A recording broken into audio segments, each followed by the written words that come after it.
One, two, three, four.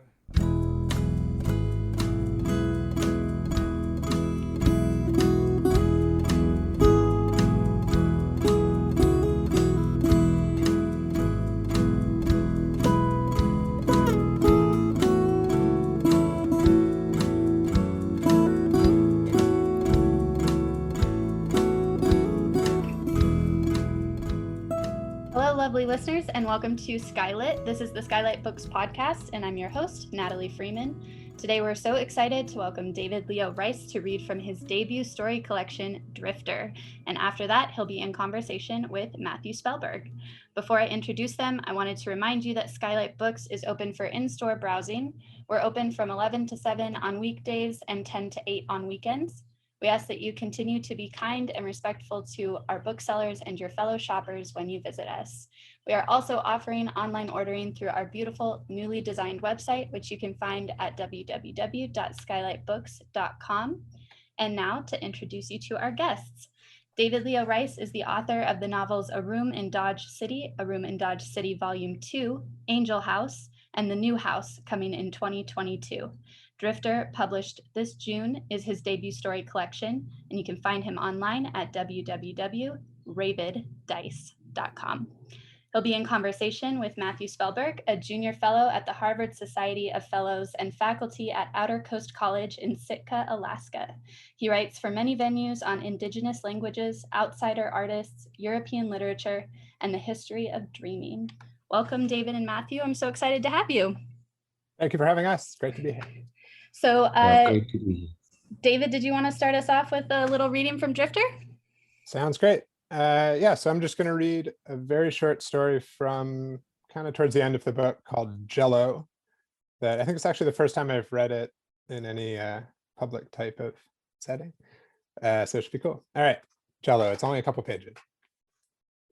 Jay's parents tell him never to go in the basement because there's something wrong with the foundation of our house. And if we ever went down there, we'd have to find out what it is.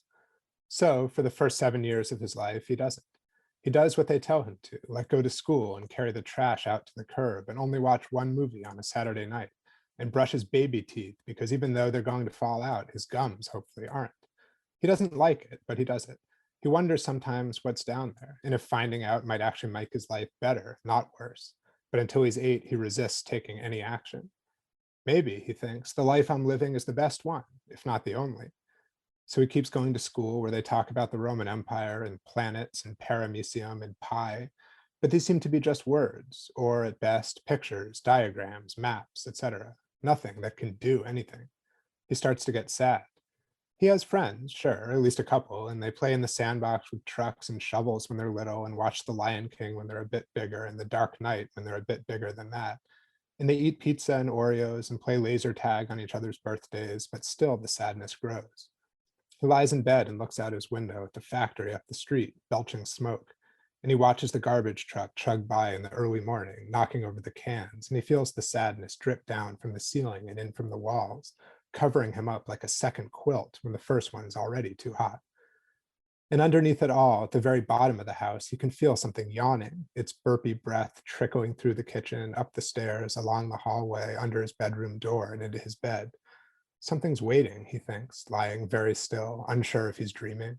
Something knows I'm up here and is waiting for me to come down. By the time he's almost 8, the dream has developed a new phase. He doesn't tell his parents or anyone at school or even himself, really, not when he's awake, but it keeps coming like it doesn't need his permission, like it has as much right to live in his brain as the rest of him does. In the dream, the basement door won't stay closed and the house starts to fill with thick, wet fumes like lettuce and meat left out in a pile. He gags in his sleep and spits onto his pillow, trying and failing to get the smell out of his nose and mouth until he finds himself walking down the stairs, tiptoeing in case whatever's in the basement can hear him. And then he's opening the fridge, rummaging for something to mask the smell, until he finds a metal bowl of leftover cherry jello covered in crinkly plastic wrap. He takes it out, wobbling in his arms, peels off the plastic and throws it into the basement. It lands with a loud splat, much louder in the dream, he thinks, than it would be in real life, though he knows the dream is real too. It echoes through the whole house, so loud he's afraid it'll wake his parents, but it doesn't. Instead, it makes him feel like he's in a house by himself, in a world without parents or teachers or rules, just him and the thing in the basement, if it's alive under the jello. As time moves on and his 8th birthday comes and goes, he finds he's having the dream more often, and now, looking forward to it, he begins to find the nights when it doesn't come unbearable. Long, still, boring nights where he rolls in his sheets, looking ahead to the coming years and decades, the tests in school, the 5-paragraph essays, the work of applying to college and going to college and getting a job, and finding a house of his own on another street near a factory with a garbage truck that wakes you up as it knocks the cans onto the curb at dawn. No, he thinks, the cherry jello nights are better. So he starts asking his mom to get more, to get it every time she goes shopping. Sometimes she does, but sometimes she forgets. So he starts coming to the store with her, every time asking her to get cherry jello, simply saying it's his favorite if she asks why, which eventually she stops doing. She just gets it and makes it for dessert because, she says, me and your father are a little concerned, but we want you to be happy within reason. So she buys it and makes it, and then she and his father sit back and watch while he eats a little as possible, claiming he's saving the rest for his midnight snack, which she and his father say is a bit closer to being beyond reason, but is still okay as long as it's not every night. But it is every night. By the time he turns 9, the basement is so full of jello it almost reaches the top of the stairs, like the water level in an in-ground pool. He wonders if his parents know it's there and decides that they must, but what can they say, really? Nothing, he thinks, as he decides that tonight's the night.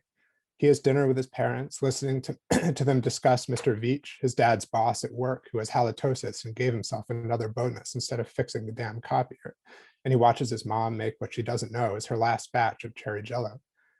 He eats a couple of tiny spoonfuls as ever and watches her cover the rest with plastic wrap and go to bed. And he goes to bed too, though he's too excited to lie still. As soon as he's sure both parents are asleep, he gets up, puts on his bathing suit, kisses his plastic Allosaurus goodbye, and heads down to the basement to find out if the jello's deep enough. He's seen in the dream that he needs to take a deep dive, otherwise he won't make it through the passageway. It'll be too dry and narrow and he'll bang his head on the cement and maybe die. So at the top of the stairs, he gets out the bowl of jello, peels off the plastic and hurls it onto the pile, listening for the splat. As soon as it comes, he takes a deep breath, puffs up his chest and throws himself in, breaking the surface like a torpedo. He speeds downward, sucking jello in through his nose and swallowing it effortlessly, like this is the one true skill he's been learning all his life. It doesn't fill him up, it doesn't make him sick, it just makes him stronger, helping him fight his way down past the suspended bicycles and barbells and boxes of papers, all the basement trash hovering between him and the crack in the bottom.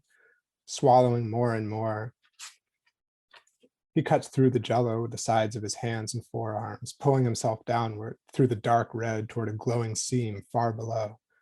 As he approaches, it stretches open, glowing reddish pink, and he knows the jello is working. He knows it's doing its job. He closes his eyes, takes another deep breath, which serves to fill his lungs with cherry, and goes through. It sucks him in, spins him around, and for a moment he blacks out. Everything becomes distorted and hot, and he forgets his name and where he came from and why he's here. The cherry smell is gone, though the redness remains. He swims deeper, pushing his way through the murk, determined simply to keep moving. Time slows down or speeds up or ceases to apply. Perhaps he considers years are passing. Perhaps I'll be old when I get out of here, if I ever do. Swimming along once he's gotten used to this new place and let go of any effort to determine what it is, he comes to an area with a number of hovering beasts. Horses, cows, eagles, parrots, and other mammals and birds hover in reddish aspic, kicking their legs and scrabbling their wings, trying to break free, but not trying that hard. They look worn out, confused, resigned. Some are completely still, hanging in place with their tongues out, their eyes filmy and gray. He looks at these creatures and begins to get scared. This isn't normal, he thinks. This isn't right. Whatever's happening to them, I can't let it happen to me. And it wants to happen. The jello wants to slow me down. It wants to hold on to me. It wants to make me a morsel in its giant sloppy gut. He swims harder, aware that his energy is limited, but determined to get out of here before he gets sick. His stomach hurts now and he can't swallow anymore, so he has to spit as he swims, pulling it past him with his eyes squinting just enough to see a bluish light in the far distance. Good, he thinks, anything other than red. Now he's passing people suspended around him, old people mostly, their hair white and their skin wrinkled and loose, but some young people too, fat ones and ones with angry, envious eyes staring at him as he swims past. He picks up the pace even though it exhausts him, forcing his way toward the blue light, which shimmers brighter the closer he comes. He starts to wonder as he gets near it about what it might mean to leave the Jell-O behind, about whether the blue is where he was going all along or if it's actually back where he started. But it's too late now. He's almost there. Maybe, he finds himself thinking, his voice familiar in his head now. All those horses and crows back there, maybe they all got part way towards something, toward whatever it was that I too am trying to reach. But then he doesn't bother completing the thought. He doesn't have time. Now he's surfacing, first his head, then his chest, then his waist. His feet are planted firmly in the sand, and he's striding out of the surf, panting, spitting ropes of snot, coughing into his fist as he scans the beach, which is full of families. Umbrellas, carts, screaming babies, flying frisbees, and behind it all, a row of cars parked in the sun. After he catches his breath, he begins walking along the beach, glancing at the families, wondering which one is his. And if none of them are, he thinks, unsure if this notion is strange, I'll just pick one. Doesn't matter which, just any family that seems to have space on its blanket. As he's walking, looking at one set of faces and then another and then the one after that, he feels a hand on his shoulder, clamping down. He spins around to see a tall, thin boy in board shorts and an attempt at a mustache. Yo, Mike, the boy says, I was looking for you. Want to get some food? Mom gave us cash. He waves a 20 in the air and grins. Following this older boy, his brother seemingly, up the beach, the person whose name is now Mike feels the memory of Jell-O in the basement and the cracks slipping as his mind fills with questions of hamburger or hot dog, curly fries or sweet potato, regular Coke or diet. By the time his turn to order comes, he's made up his mind.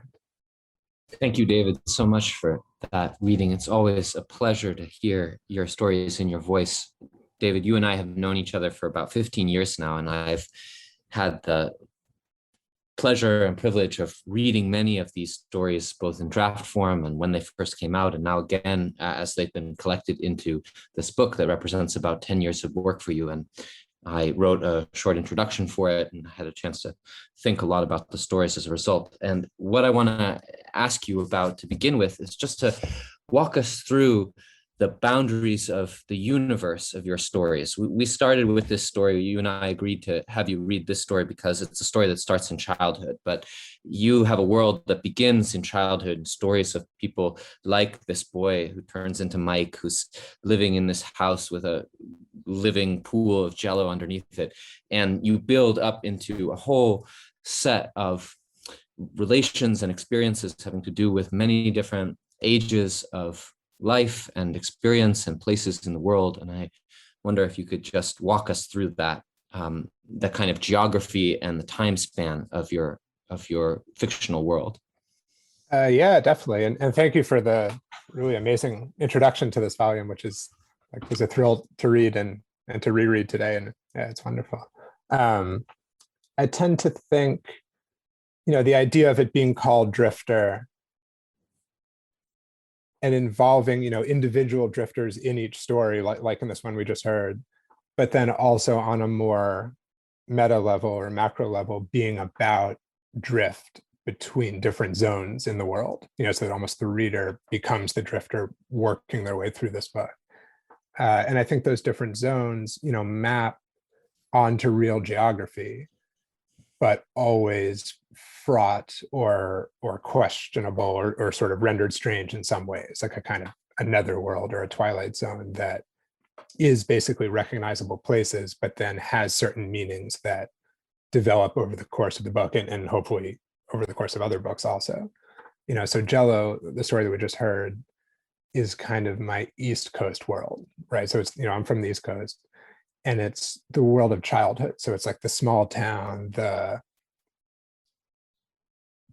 site, it's almost the departure point of drifters in my imagination. So it's the place where people come from, but can't stay in and feel torn about that. It's the place of exciting departure of somebody, leaving town to seek their place in the world, but then also of melancholy, of the sense that, like in Jell-O, something's already wrong with the world, or there's some reason why, the journey out of town has an ominous quality to it because of something about the town itself rather than something that went wrong along the way. It's like a kind of original sin.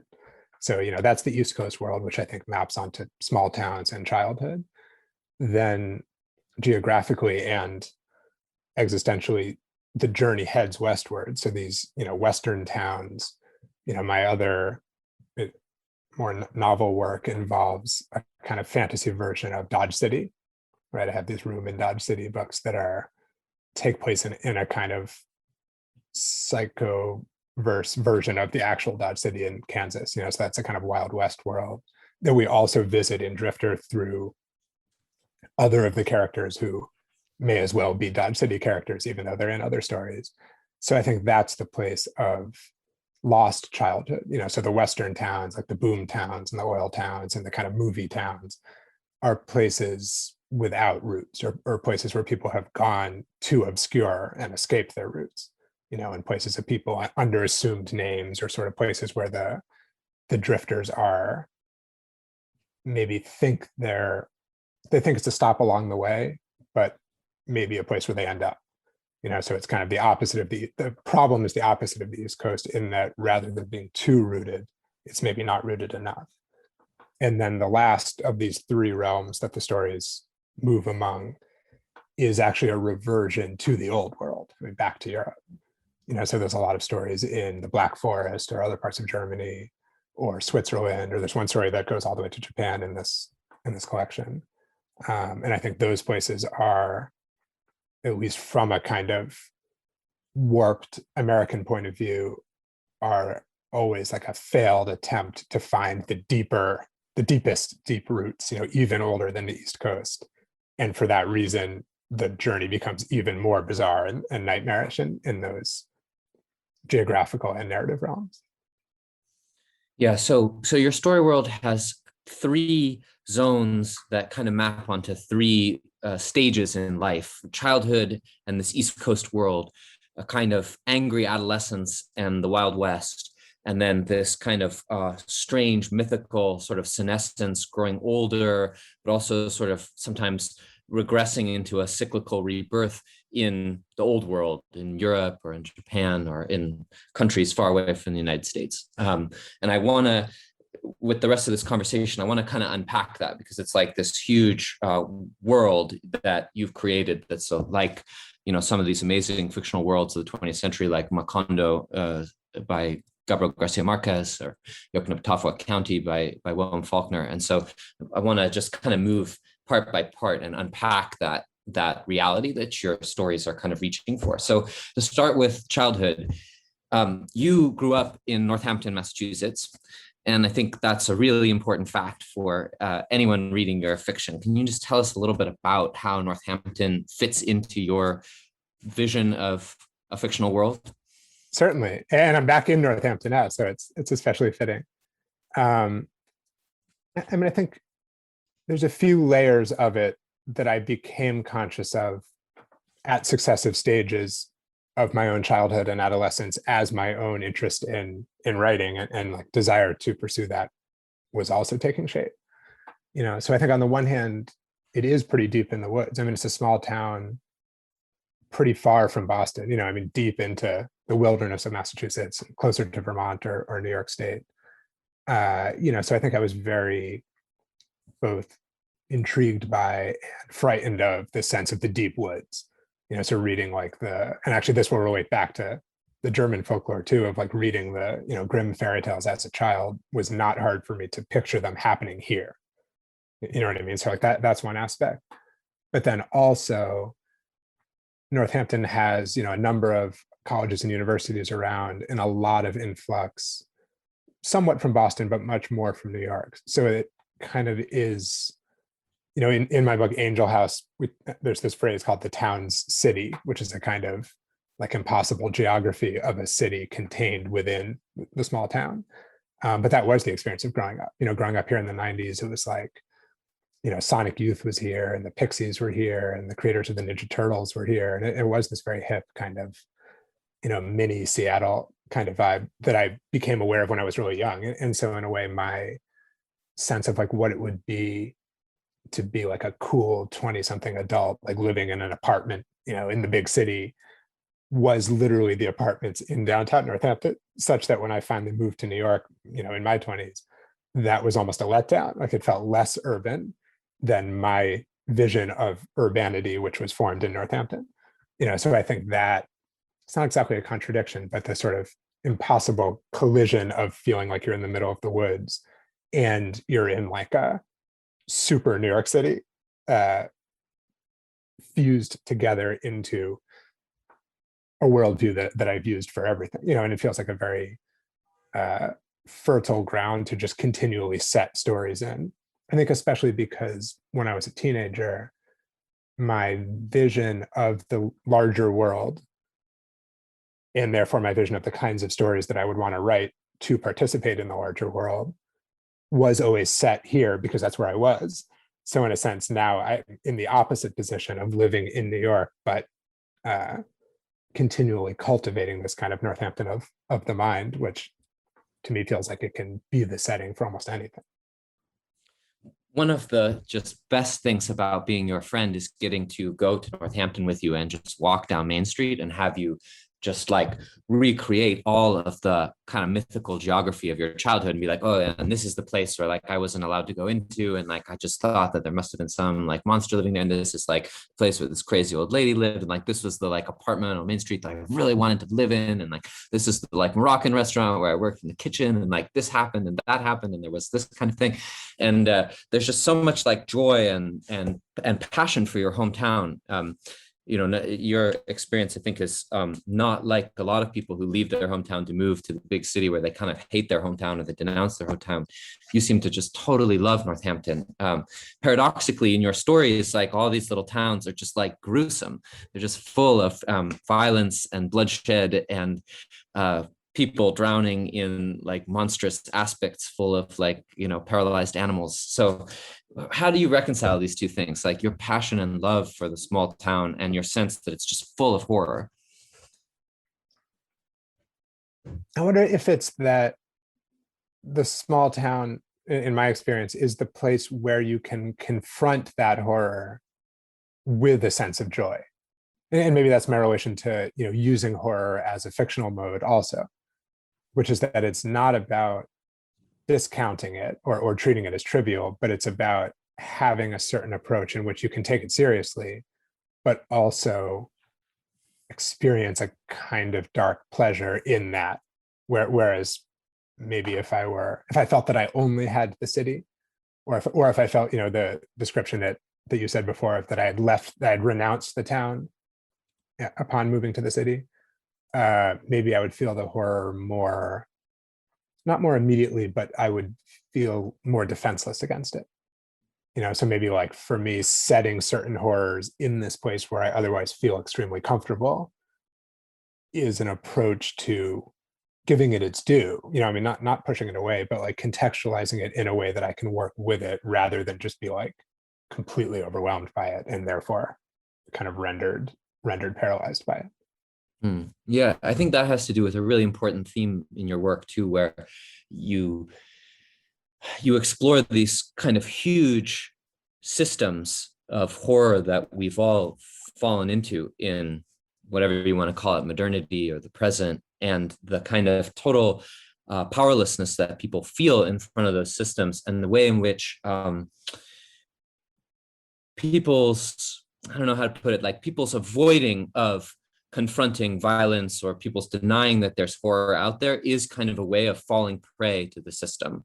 So like, I'm thinking of like, there are lots of characters in your stories who just seem to be kind of going about their business, editing like e-newsletters or like, trying to like fussily or put together like some kind of movie, or like just very, kind of behaving in very selfish ways. Like you have a kind of whole carnival of like these sort of selfish, like busybody characters living in like enclosed spaces in their own sort of fantasies. And one thing that happens is that like the stories often zoom out to show that these characters are like not at all in control of anything, and they're totally trapped in this like larger system that's only visible to people who are willing to like rip open their own insides and like impregnate themselves, or do some other kind of like grotesque bodily thing, make a kind of grotesque bodily intervention in the world. And it's like, that seems to be for you the only way that people can get out of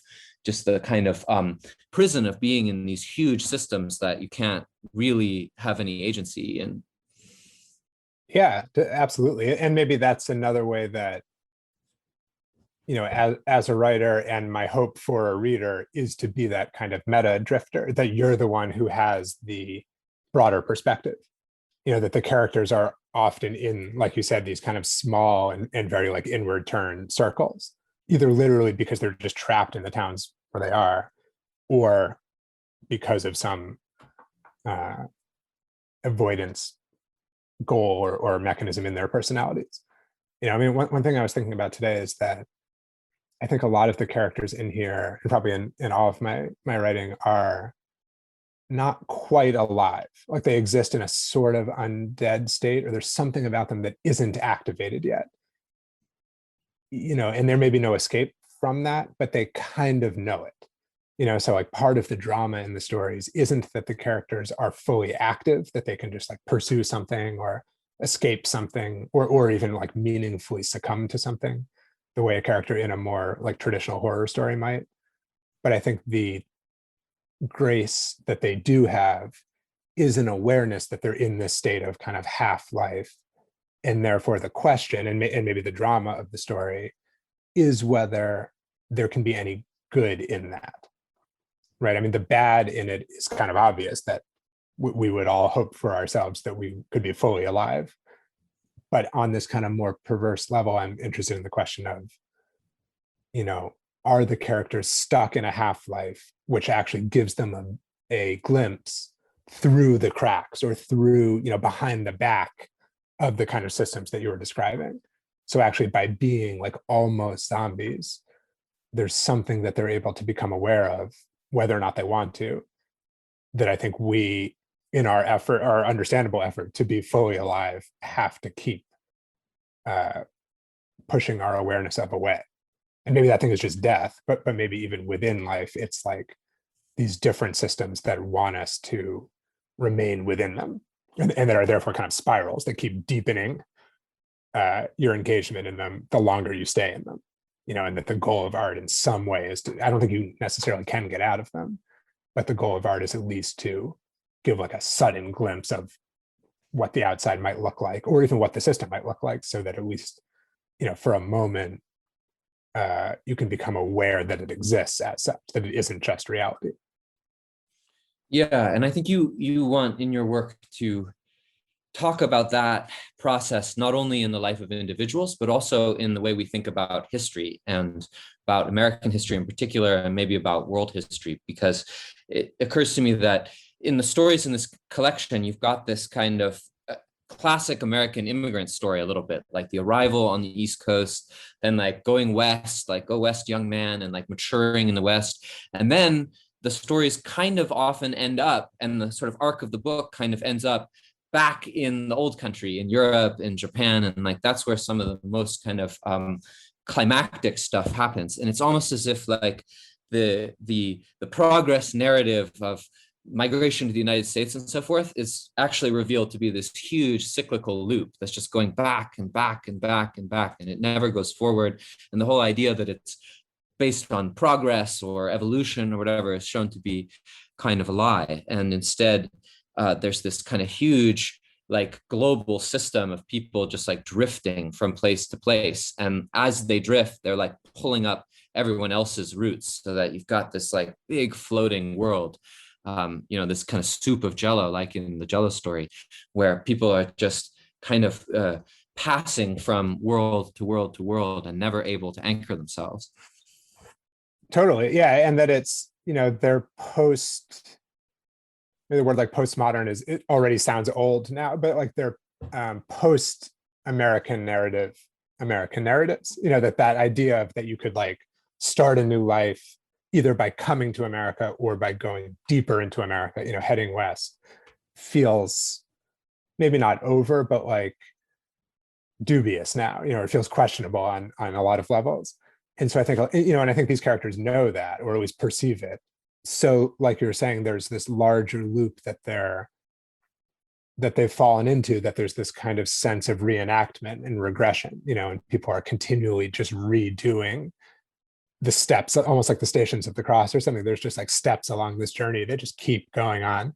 But every time they do it, it gets stranger, because to reenact something isn't the same as enacting it, so there's a sense of strangeness if you're going through steps that you've already gone through before.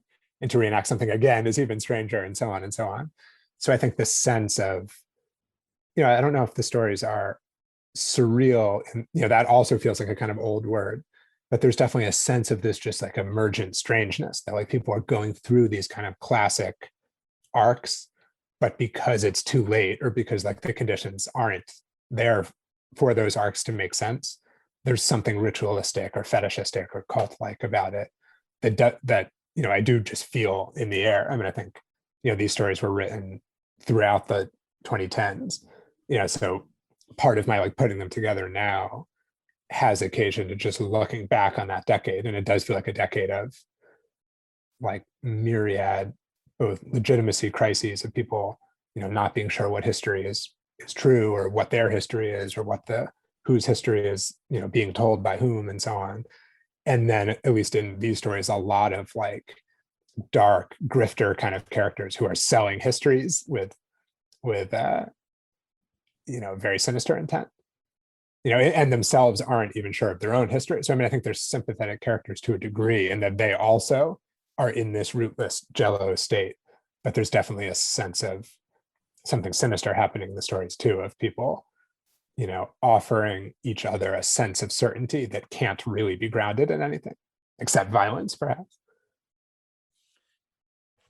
What do you think about the stories as they appear in the kind of like moment of the pandemic? Like, what is it like to look back at this 10 years of writing stories, particularly about people like on the move, drifting, changing places in a moment when we're all stuck in place? Although I guess some of us have, started working remotely, or like, living in Airbnbs or whatever. But on the whole, like after having like written for 10 years about people just, about borders just kind of disappearing and vanishing, and people like having no ability to kind of anchor themselves in place, like what is it like to now think about a world where everyone is like forcibly anchored in place?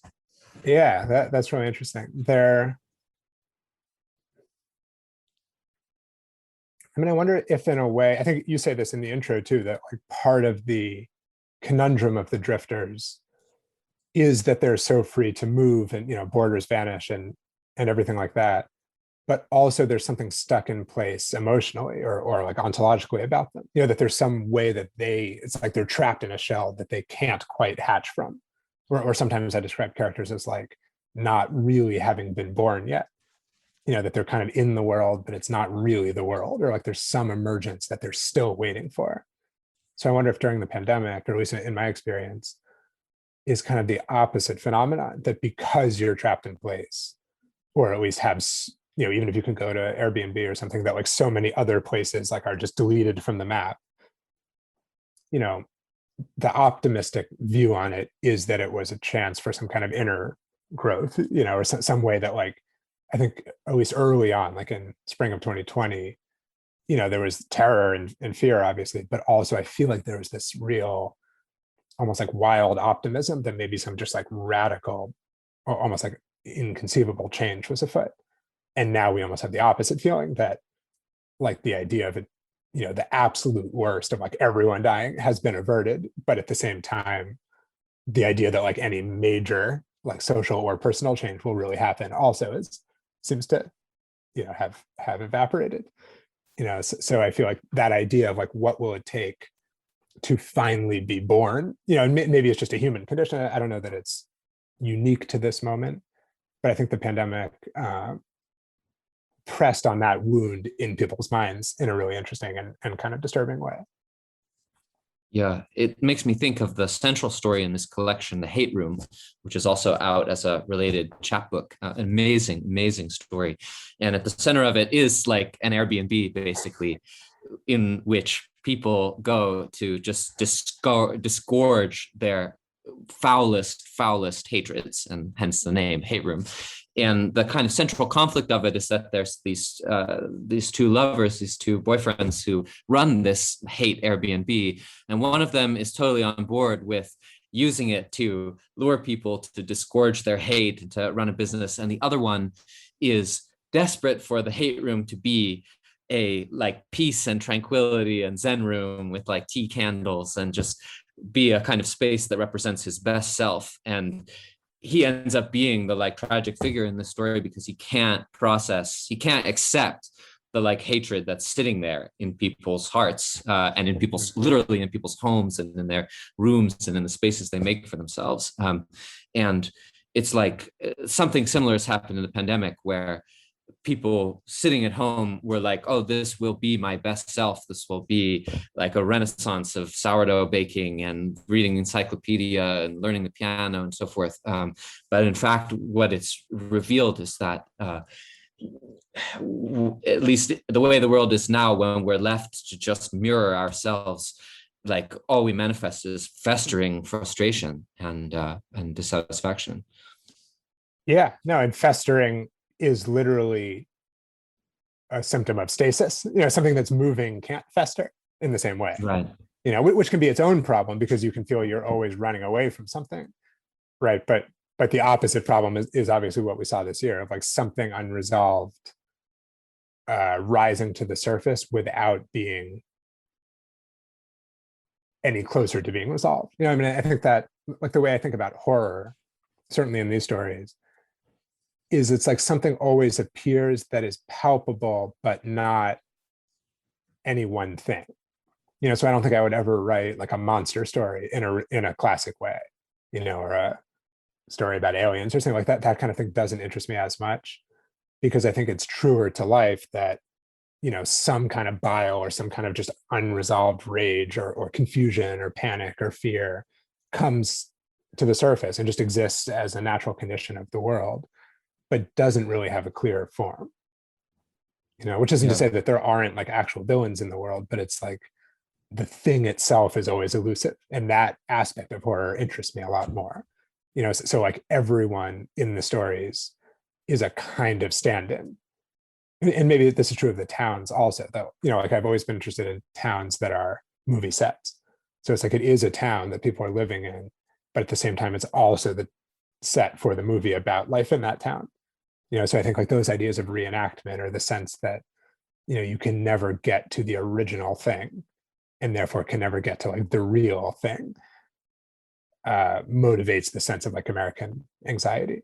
I mean, American optimism too, though, like there's, I think we are constantly thinking life could be radically better, which isn't necessarily a bad thing. I mean, I think there's some aspect of that optimism that should be preserved, but it has this sinister undertone that it's like, because we can't ground ourselves in whatever we agree is the real, everything is kind of ominous, or like everything you kind of, every face appears to be a mask, or every event seems like a ritual, or, it's like that type of energy appeals to me as a storyteller, and is something that I'm always looking for in the world. And maybe actually, back to what you were saying a while ago about why do I set really horrific events in a kind of mental version of Northampton, even though I have such a fondness for it and love for it, is exactly that to me, maybe the only adaptation you can make to a world that's just haunted by strangeness like this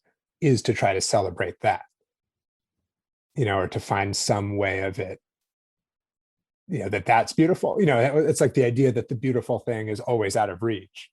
If you remain in that mindset, it'll just always be true. Like it will always be out of reach.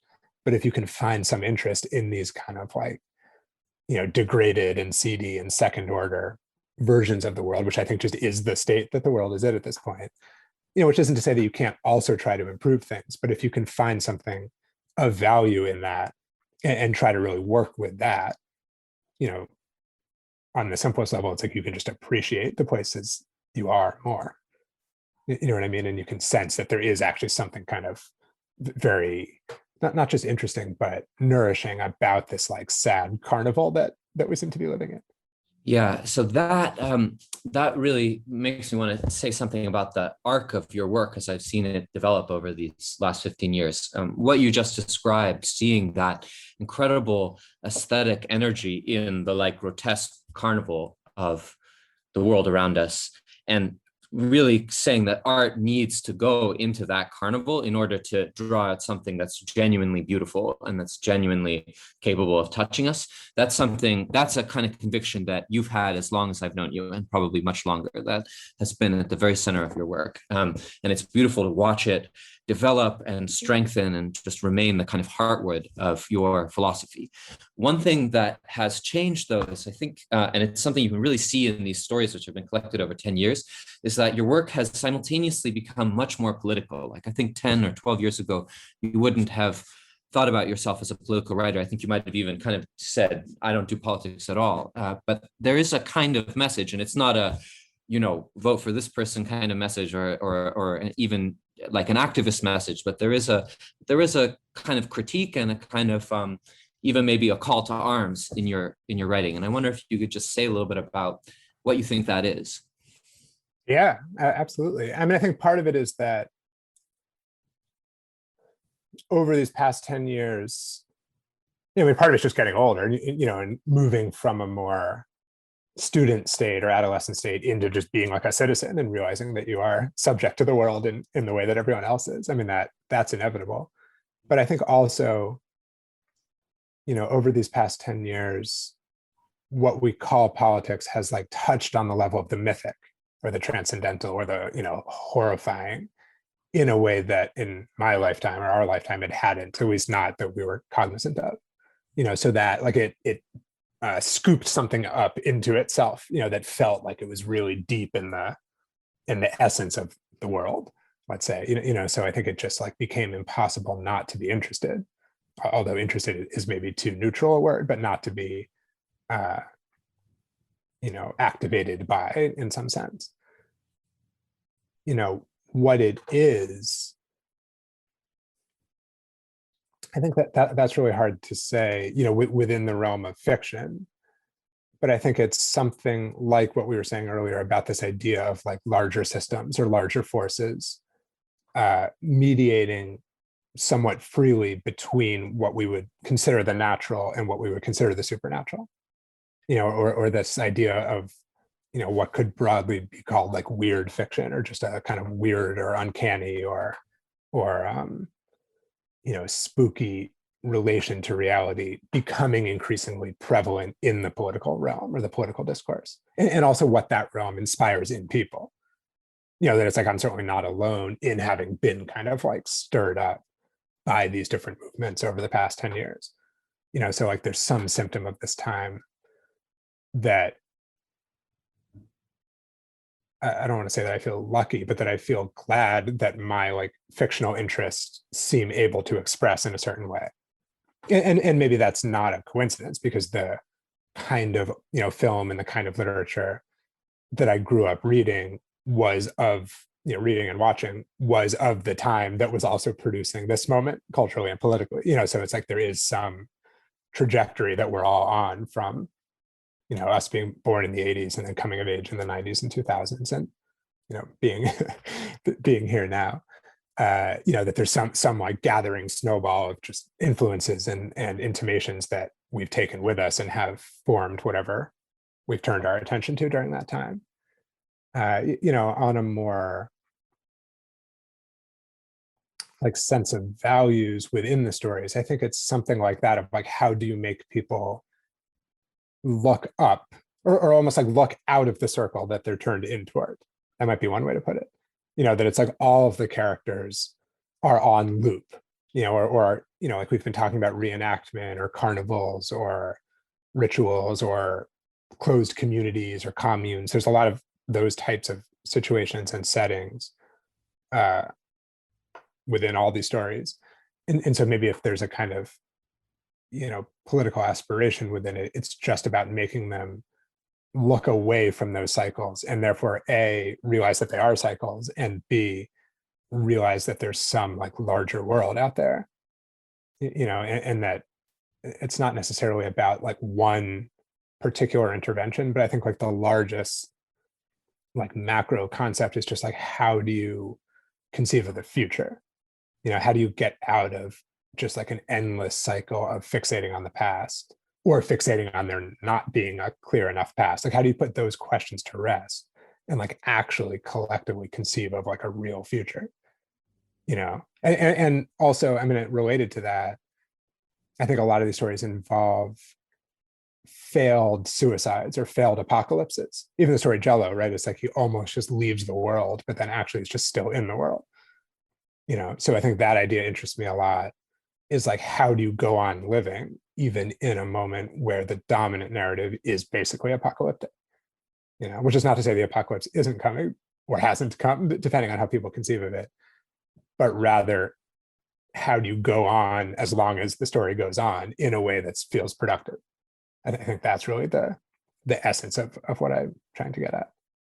Yeah, as we come to the close of this conversation, I want to sort of ask just a final question about how that relates to the lives of individual people and individual characters. And what I'm sort of getting from what you were just saying now is that you're trying to make some argument about how individuals should have their own way of mediating between, to use your words, the natural and the supernatural. And that can be through dreams, that can be through visions, that can be through this kind of drifter state where you're floating along the currents, and whatever thing is coming at you comes at you with the force of revelation. But in a world where people have lost belief, lost faith in a lot of the old systems for contacting the supernatural, it seems as though they've just sort of surrendered their ability to experience something higher to these larger organized systems of power, to big corporations or to the internet or to the government, whatever you want to call it, to conspiracy theories. And like, it seems to me that one of the things that you're calling for here is people to establish their own way of mediating between these different realms, or traveling between these different realms, and like reaching a kind of ecstasy, and using that, bringing that to the political table or to the building of a community, rather than just accepting the kinds of higher value visions and ideas and so forth that are spoon-fed to you by an algorithm or whoever. 100%. Yeah, I couldn't agree more. I mean, I think it's, we're in this dangerous, but maybe also, I mean, maybe this is my American optimism, but also a potentially very transformative phase, in that I think like maybe everyone, or at least most people, we feel like we're, crabs without a shell. That historically the shell was, the established religions of the world, small village life, family life, these kind of much more ancient systems. And those, I don't know if people were happy, but those organized people in a way that made sense. And that for, 200 or 300 years, we've been running this experiment of like, can we wind that down, but not replace it with anything? Can we just be individuals in the city who don't really believe in anything? On the one hand, we're free, but on the other hand, we're kind of terrified. And I think we're reaching a point now where it's becoming clear to a lot of people that maybe never worked, but certainly isn't working now. And the problem, I think, is that if you have no shell, really you can't have no shell, because if you have no shell, something will come and put a shell on you, like a corporation or a conspiracy theory or a cult or a scam of one kind or another, or just a sense of festering hatred against someone for some reason. It's like if you think you don't have a shell, you'll grow the worst shell, or someone else will put a shell on you that benefits them. So yeah, I think my sense of like a future facing aesthetics, or a future facing, hope and aspiration, is, can people actively choose a meaningful shell that does protect them and ground them and make sense of the world, but on their own terms? It doesn't leave them naked and exposed on the one hand, doesn't force them back in time to those older forms that I think we've just are over. I mean, it's not the way we're organized now, and doesn't leave them vulnerable to someone who wants to take advantage of that shelllessness. So that's the exact question. I think is a good point to have arrived at, is like, these drifters are almost are cautionary tales of people drifting without a shell, but are also aspirational tales of people who are genuinely seeking a kind of illumination outside of whatever's just like standard and on offer from on high, which are never good options, I think. David, thank you so much for using horror as a tool for making an argument about the need for people to have a strong sense of the self, and at the same time a sense of something actually bigger than the self that doesn't compromise it or cause it to disappear or shrink. It's an exciting and unexpected and new way to force open a genre and to bring philosophy into fiction. Fantastic. Yeah, thank you for helping me think through it to see it in those terms. I mean, that's wonderful and fantastic. Yeah, and it's been great to have this ongoing conversation over so many years and to bring it to this venue now. It's been great. And we at SKYLIT were so grateful to have you both here to talk about Drifter. I did have one more question for you, David. I know that there is both a summer and a winter edition of this book, and I wanted to see if you could tell us a little bit about the decision to do two separate covers, if they have a special meaning, which I'm sure they do. Yeah, that's a great question. Thank you. It was designed and published by 1111 Press in Minneapolis, who are doing great, both textual and visual work. I think it really came initially just out of development of different cover ideas. I mean, we sort of trying to remember if there was a point where they bifurcated, but somewhere along the way, we ended up with a mock-up of both, and we were trying to decide. And then, we just had the thought of like, what if we develop each one into a kind of final draft and then just have both? And, the stories in the book are more or less evenly split between summer and winter modes. And actually, to tie it back to Northampton too, it's such a split environment in that the winters are so deep and dark and so heavily snowy. And the summers are actually like super lush, like kind of insanely overgrown, even more than other parts of New England because of the way that the Connecticut River cuts through, and then there are pretty high mountains around it. So it creates this like steam zone. So I was actually talking to another writer from Northampton about Faulkner.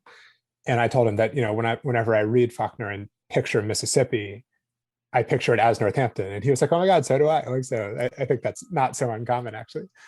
So I don't know. I mean, I wanted the collection as an object, as something whose design reflected its contents, to get at both of those aspects. And also, we just thought it would be a fun way to engage with people about it. And, we had a pre-order contest to see which one had the most pre-orders, and then the one that had the most, which ended up being summer, has become the standard edition, whereas winter is now the limited edition, which in a way seems like a win-win because it makes winter, more special, but then summer more available. So I don't know. I think that was a nice way to do it. Great. Thank you so much for sharing that fun story with us. When I was getting ready to order our copies for SKYLIT, I saw that there were both, and so I was curious. I think we ordered a few of both, so hopefully Fantastic. We'll have some limited edition winter there for our SKYLIT customers. Thank you. The winter again. one is kind of like a jewel. It's like this little diamond. It is, and the cover, I like the winter cover. It looks more mysterious. Mm-hmm. It's all kind of cloudy. You want to see what's underneath, but then to compare them side by side and get to look at what's kind of hiding under that cloud cover a little bit. It's a fun little like I Spy game. Totally. Yeah. And maybe it gets at that sense about the world that like there's no matter what you see, there's always something hidden behind it. Definitely. Well, Yeah. Thank you again to David for sharing Drifter with us today. And Matthew, thank you for the thoughtful and generous conversation. Today's guests, once again, were David Leo Rice and Matthew Spellberg. You can order David's debut story collection, Drifter, at www.skylitbooks.com. Thanks for listening, and we hope to see you soon. Thank you for listening to the SKYLIT Books podcast series. Please don't forget to visit our website at skylitbooks.com and make sure to follow us on Twitter and Instagram. Also, don't forget to subscribe to this podcast for more author talks and bookseller conversations. You can find us on Podbean, iTunes, and Spotify.